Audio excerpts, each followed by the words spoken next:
Hello, everyone. Welcome to A Good Night for a Murder, a Victorian true crime podcast. My name is Kim, and tonight's story is one that left people wondering, was there even a crime committed here? But I think you'll agree there most certainly was. As one source describes the case, she disappeared from one of the busiest streets on Earth at the sunniest hour of a brilliant afternoon, with thousands within sight and reach, men and women who knew her on every side, and officers of the law thickly strewn about her path. This is the story of missing socialite Dorothy Harriet Camille Arnold. But first, a Victorian Society tip.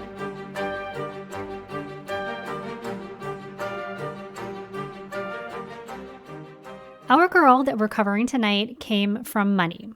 She was considered an heiress to a, quote, fancy goods import business managed by her father, Francis Arnold, that specialized in perfumes.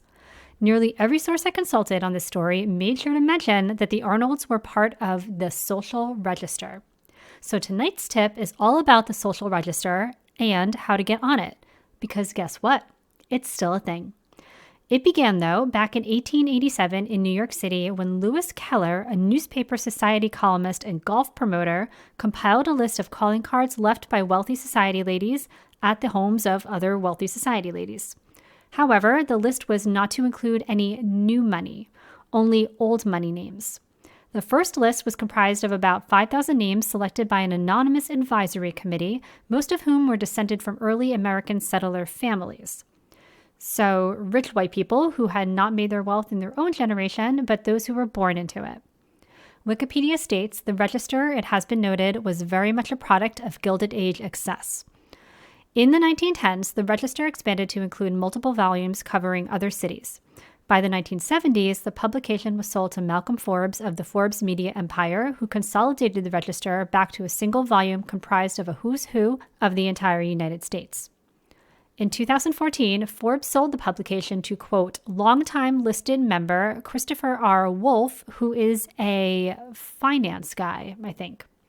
And it's still going. Though the social register was frequently referenced and carried much influence early on, since the 1990s, the significance of inclusion has waned. It's been stated that the world of social luster has been so overshadowed by celebrities that it doesn't have any kick anymore.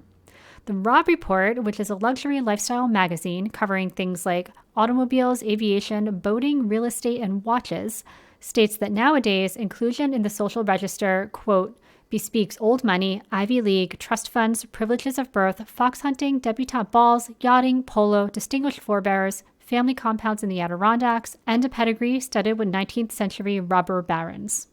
The publication itself includes a person's contact information, schools attended, and the social and country clubs which he or she belongs to.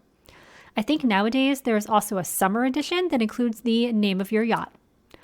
Now, so far as etiquette regarding the social register goes, much is the same now as it was then. The most prominent rule seems to be that no one really talks about the social register. In the early days, it was considered bad form to explicitly reference the social register, but behind closed doors, you better believe everyone was busy memorizing it. Nowadays, the sentiment is much the same, except as inclusion has grown, so has the mystery of who is on it and how they got selected. At least that seems to be what they want you to think. It's sort of a happy happenstance if you find yourself included. By the other side of the same coin, though, there is also a very deliberate application process for inclusion. The same as during its inception, membership eligibility is determined by a secret advisory committee. If you're not born in or married in, the third way to gain admittance to the list is sponsorship by another member. According to the Robb Report, during this process, the applicant must submit as many as 5 letters of current members praising their friend's philanthropy, unflagging taste, and discretion.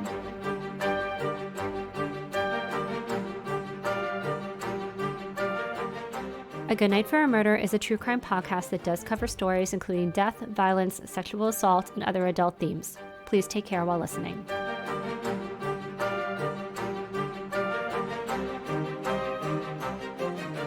Dorothy Harriet Camille Arnold was born July 1st, 1885. She was the second born of 4 children to parents Mary Parks Arnold and Frances R. Arnold. Her father's family could trace their lineage all the way back to the arrival of the Mayflower. He attended Harvard University and owned and operated a very successful perfume import business. The family lived in New York City and were listed among the elite society in the social register, as I just introduced you to in the Victorian Society tip. So they were old money, okay? Dorothy herself attended Belton School for Girls, which was a private school in Manhattan, and afterward earned a degree in literature and language from Bryn Mawr College in Pennsylvania. Our story takes place in 1910, 5 years after Dorothy has graduated, when she is an aspiring writer living with her parents. Now, if you were to ask Dorothy's parents what kind of daughter she was, they would likely say all of the proper things. As one newspaper would put it later, her primary focuses were that of private theatricals, musical soirees, and literary conversations. When it came to men, her father would say, "I would have been glad to see her associate more with young men than she did." And it's likely they believe these things.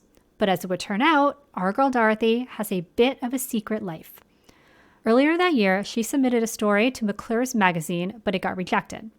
Now, despite her family shelling out to send her to school for writing, it doesn't sound like they ever expected her to actually use the degree for anything, and they insensitively ridiculed her after the rejection. After this, she asked if her father would set her up with her own apartment. Her reasoning was so that she could write in peace, but also maybe she just wanted to get away from her unsupportive family. Her father, to no one's surprise, declined her request, saying that a good writer should be able to write anywhere. Dorothy, though, was not one to give up and submitted a second short story, which was also rejected. This rejection greatly amused her family, who continued to poke fun and tease her about her failed writing career. Her friends reported this caused Dorothy much discouragement and embarrassment. But it sounds like she wasn't ready to give up yet, as it's at this point in about November of 1910 that she secretly rents a P.O. box at the post office to continue corresponding with publications more privately. What's more, so far as her friend Dorothy and her secret life, is that she took a little break from vacation with her family earlier that fall to secretly spend time with a man. Yes, scandalous indeed. In September, Dorothy was on vacation with her family in Maine when she told them she'd like to take a week apart from the family to visit with an old classmate from Bryn Mawr in Boston. Her family agreed, and off she went. Except she was not spending the week with a classmate. She was secretly meeting up with a man named George Griscom Jr. Griscom is depicted in the sources I have as a bit of a man-child. He's described in one source as a plump, sideburns 42-year-old, making him about 17 years older than Dorothy, who lived at a hotel with his elderly parents. Griscom was known for constantly reminding everyone to refer to him by his preferred nickname Junior, and always accompanied his parents everywhere, including vacations. Though the Griscoms were wealthy, Junior is not the kind of man the Arnolds wanted their daughter associating with, which is why Dorothy had to come up with some cover story to spend time with him in Boston. While in Boston, the two stayed the week in a hotel together, which Dorothy paid for by pawning some jewelry. After the little excursion, Dorothy returned to Maine to finish vacationing with her family, but they somehow found out she was not with the Bryn Mawr classmate as she had told them about, but with Griscom instead. Her parents were furious with her and forbade her to have any further communication with him. Back in New York, though, she did secretly meet up with him again in November, right before his family departed for vacation to Italy. The end of that month, Dorothy again asked to go visit the same Bryn Mawr classmate, but this time in Washington, D.C., and this time she really was going to see her female classmate. While there, something sort of odd takes place. Dorothy arrived the day before Thanksgiving, and the next morning, despite being a guest in someone's house, Dorothy just does not want to get out of bed. She doesn't say she's sick or anything, she just feels like lounging in bed a while. That day, Dorothy received a delivery of what is described as a bulky envelope at her friend's house, which is kind of weird because first off, it's a holiday. There's no U.S. mail that day. And second, how would her mail even be getting delivered to her there in D.C.? Even if she forwarded her mail from New York to that address in D.C., it's unlikely anything forwarded from the day before would get there that quickly. So it's a bit of a mystery, and when the envelope is delivered to Dorothy, still in bed, she acts very ambivalent and disinterested in it and just kind of tosses it aside. Her friend assumed it was perhaps one of her stories she was trying to have published, but knowing it's a bit of a sensitive subject for Dorothy, she doesn't press the issue of the envelope further. It was all just a bit weird, though. The next day, bright and early, Dorothy comes downstairs dressed, packed, and ready to depart. And everyone is surprised. They had thought Dorothy had planned to stay on with them through at least Sunday or Monday. Dorothy responds, "Nope, this was always my plan," and she heads back to New York City. Back in New York, Dorothy's mother is also surprised to see her daughter walking back through the door so soon. She also thought Dorothy was going to stay with her friend through the weekend. But no, Dorothy replies to her too, she never said that. She had always planned to return that day. All this to say, she's just been acting a little bit mysterious lately. A few weeks later, on the morning of December 12, 1910, Dorothy told her mother that she was going to go shopping that day for a dress for her younger sister's debutante party, which is like a fancy party to officially introduce a woman to society, indicating she's ready to begin receiving suitors for marriage. Her mother tells her, well, if you're going dress shopping, why don't I come with you? But she brushes her off, saying, no, it's fine, you don't have to bother. If I find anything I actually like, I'll just call you. And her mother stays home. Around 11 a.m., she leaves the house. Her dress that day was described as expensively and modestly clad, which I take to mean that no one was going to mistake her for working class. She was dressed like she had money. She was carrying probably about $25 to $30 in cash, which today would be about $785 to $942. Temperatures were below freezing that day, but the sun was shining. She walked from her Upper East Side home at 108 East 79th Street towards Fifth Avenue, then walked 20 blocks along Fifth Avenue to Park and Tilford's candy counter, where she popped in and bought a half-pound box of chocolates. The cashier there was familiar with Dorothy and her family and noted nothing out of the ordinary about her. By now, it was about noon. She then continued down Fifth Avenue to the corner of 5th and West 27th Street, where she stopped into Britanno's bookstore. She browsed there for a while and purchased a copy of a book called Engaged Girl Sketches by Emily Calvin Blake. It was about 2 p.m. when Dorothy exited the bookstore and encountered her friend Gladys King on the sidewalk outside. The two exchanged pleasantries, chatted about her sister's upcoming ball, then Gladys excused herself to go meet her mother for lunch. Dorothy said goodbye to her and told her she herself planned to head home through Central Park. Gladys said the two looked back at one another twice and waved as they parted ways. She also said nothing seemed out of the ordinary about Dorothy. She didn't seem to have made it into any dress shops as she said she had intended to, but I don't think that's too unusual. Especially when you set out to go clothes shopping, sometimes you just want to buy chocolate and books instead. That walk home should have taken her about an hour, probably a little bit longer given her dress and the condition of the icy walkways. But come dinner time in the Arnold house, Dorothy still hasn't made it home. After dinner, her family started calling round to her friends asking if they'd seen her, but no one has. Sometime after midnight, one of Dorothy's friends called back, concerned to see if Dorothy had turned up. Dorothy's mother brightly told her, oh, yes, she has. But that was a lie. When the friend asked to speak with Dorothy, her mother quickly faltered and awkwardly told her that Dorothy can't come to the phone because she had a headache and went straight to bed. Obviously, not all is well at the Arnold house. By the next morning, Dorothy still had not turned up, and the Arnold family was becoming increasingly concerned. But they do not call the police. A lot of sources say they hired a private investigator, but that isn't exactly true either. Dorothy's brother makes a call to family friend John Keith, who is a junior partner in a law firm. He's just some guy they know. I don't know how they thought this was going to help them. One explanation offered for this seemingly strange decision is that a year earlier, another young New York socialite, Adele Boas, had gone missing and turned up just fine.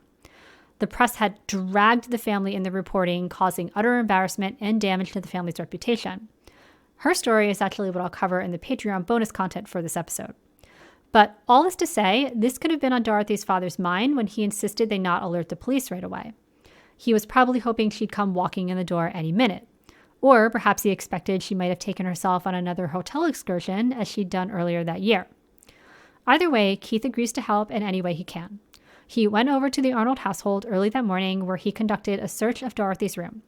He found a few letters with foreign postmarks in her desk drawer, though no sources I have mention who they're from, 2 brochures for transatlantic ocean liners on her desktop, so not like she was trying to hide them, and some burned papers in her fireplace, which appeared to be her rejected manuscripts. The family assured him nothing else is missing from her room, including any of her clothes except for the dress she'd been wearing yesterday.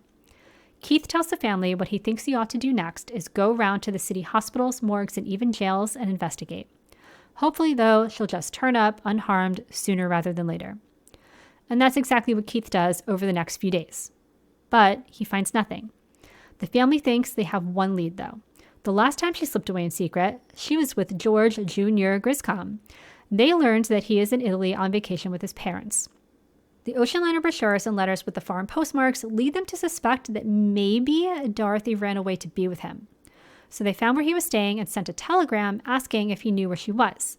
He responded, no, he did not. But this answer wasn't good enough for the Arnold family, so Dorothy's mother and one of her brothers boarded a ship on December 16th to go over there and ask him themselves. In the meantime, private investigator Keith, who is actually just an attorney, has widened his search to the areas outlying New York City, then as far as Philadelphia and Boston. Weeks went by, and Keith recommended Dorothy's father, Francis Arnold, hire the Pinkerton detectives. The Pinkerton detectives at this time in 1910 were a private investigation firm with a reputation for getting the job done. The Pinkertons revisited many of the same hospitals and such that Keith had, questioned Dorothy's friends and former classmates, and dispatched agents to search international marriage records and passenger lists for ships bound for Europe over the past few weeks. But nothing turned up. They also circulated Dorothy's description to police departments all over the country. Presumably, the New York City Police Department received this description, but until a report was filed, they weren't going to step in. A reward of $1,000, which would be a little over $33,000 today, was offered for any information leading to her return. Finally, on January 22, 1911, almost a month and a half after Dorothy first went missing, the Pinkerton detectives convinced Francis Arnold that it was time to file a missing persons report.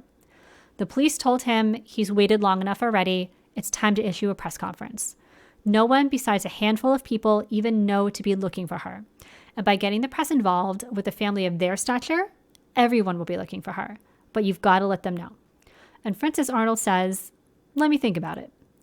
Finally, 3 days later, on January 25, 1911, a press conference was called and news outlets all over the U.S., Canada, and Mexico picked up the story. The New York Times ran daily coverage of the story as well. There are dozens and dozens of alleged sightings, none of which are real, and 2 ransom notes come forth, which both turn out to be hoaxes.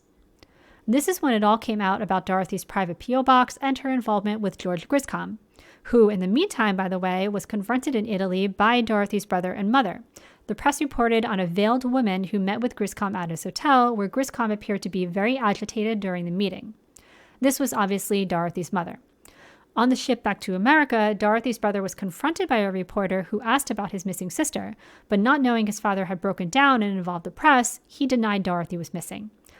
All this only fed more fuel to the fire, and theories ran rampant. By the time January turns into February, police were of the opinion that Dorothy is alive and will resurface in good time. Her father was of the opinion that Dorothy was murdered in Central Park that same day she went missing, and her body was disposed of in the reservoir. Police think this is unlikely, as temperatures were in the lower 20s that week and the reservoir was frozen solid. Either way, they did conduct extensive searches of Central Park and the reservoir, one had thought, in the spring, but they found nothing. When Griscom returns home to the U.S. in February 1911, he made a statement to the press that when Dorothy was found, he intended to marry her. He placed ads in newspapers all over the country asking her to come home. On February 11, 1911, a postcard was received that appeared to be written and signed by Dorothy stating that she was well, but in the end, this was believed to just be a very good hoax.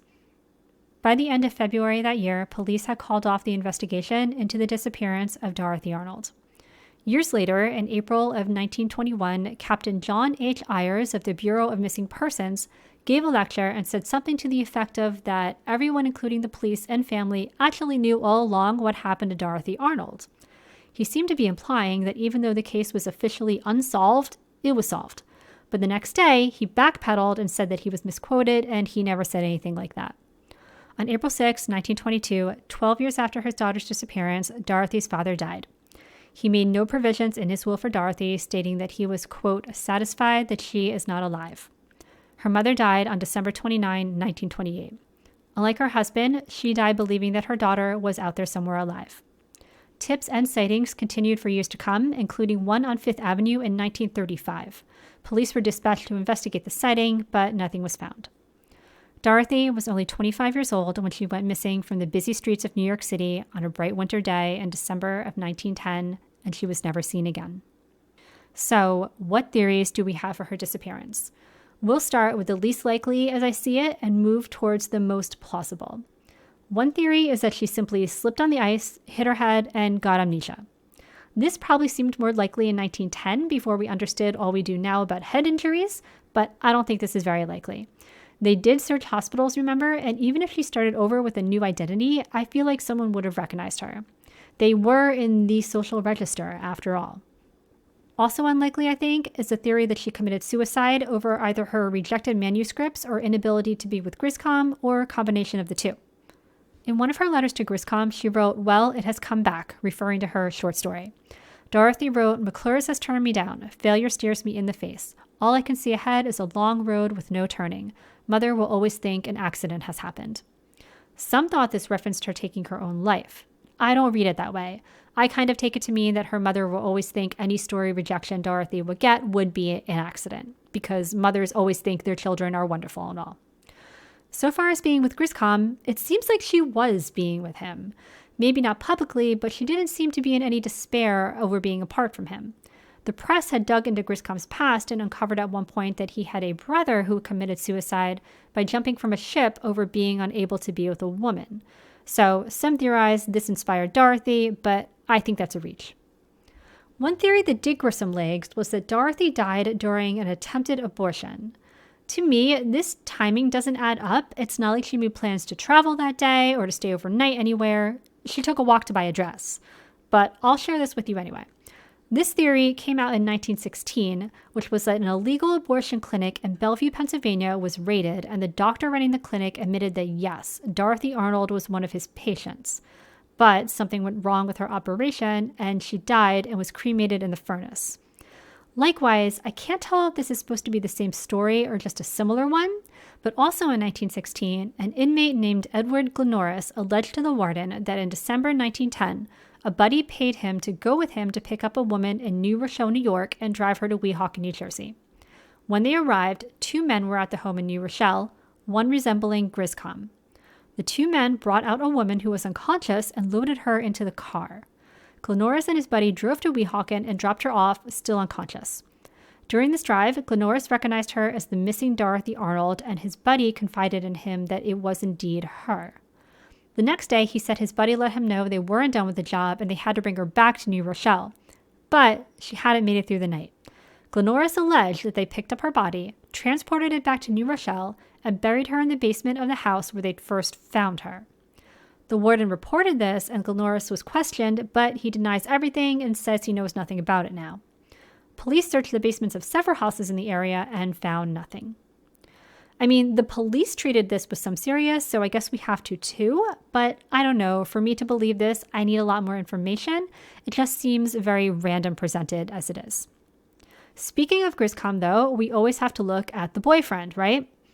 I don't think he had anything to do with her disappearance, though. He was out of the country at the time, and there was no real evidence that she had gone to see him or that they had conspired in any way. Another theory is that she just ran away. This feels more plausible than the other theories we discussed so far, but I don't think this is what happened to her either. She had hardly any money on her, none of her belongings were missing, and again, I feel like she would have been recognized or resurfaced eventually. Finally getting into some more plausible theories now, many say her father's behavior is suspicious, and I have to say, I understand why, though I still don't think it's likely that he had anything to do directly with her disappearance. While it is suspect that he waited so long before taking any real action to bring her home, what I think happened here is that he later stated he believed she'd been killed the day she went missing. I don't think he ever thought they were going to bring her home alive. I think that by involving his attorney friend to investigate and later the Pinkertons, then delaying the press involvement, he was just hoping to find her body and put the whole thing to bed without exposing every aspect of his family to the spotlight.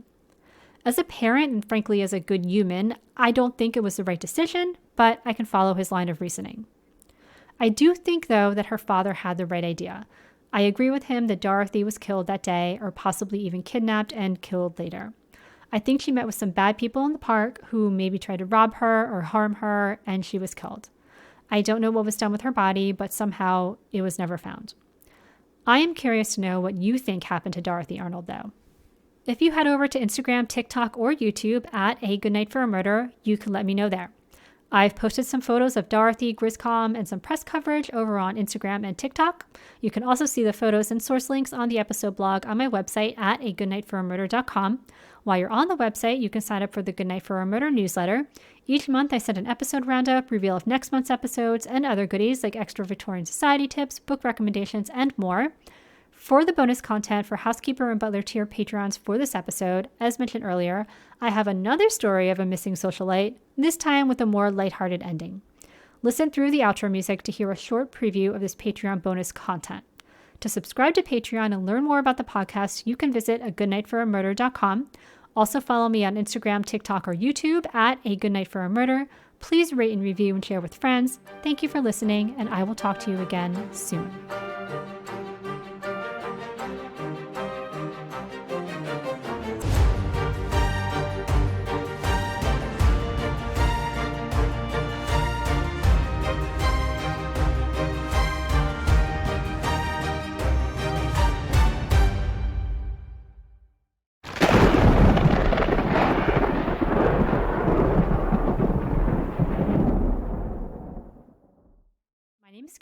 to accompany episode 36 about Dorothy Harriet Camille Arnold, I have a story of another missing New York socialite, one that likely had an influence on how Dorothy's stories played out. This is the story of Adele Boas. So, to refresh your memory, in 1910, when Dorothy Arnold went missing, her family waited a full month and a half before officially reporting her missing. We can assume that one of the primary reasons they did that is because they were a prominent, well-known family and they didn't want the scandal. The Arnold family may have well recalled a case from 1909 when another girl from a wealthy New York family went missing. In this case, the girl was found safe and the press raked the family across the coals for the sensation it caused. Her name was Adele Boas and she was born in 1896. The middle child of parents Arthur and Blanche Boas, one source describes Adele's upbringing being spent within, quote, a gilded bubble of uptown wealth. On April 23, 1909, Adele made plans to meet up with a friend that afternoon, then accompanied her mother on a shopping trip. It got to be about 3:30 p.m. when Adele told her mother that she felt tired and was ready to head home. Her mother wasn't done shopping yet, so she gave her daughter detailed directions back to their home, and they parted ways on the corner of West 81st Street and Columbus Avenue. Both Adele's mother and father arrived home that evening around 6 p.m. and were surprised to discover that Adele was not home. She'd stopped in briefly, but then had gone out again, though no one had seen her since. Like the Arnolds, they started calling around to her friends and other family members, but came up empty-handed. The very next morning, the Boas family notified the police, who likewise called in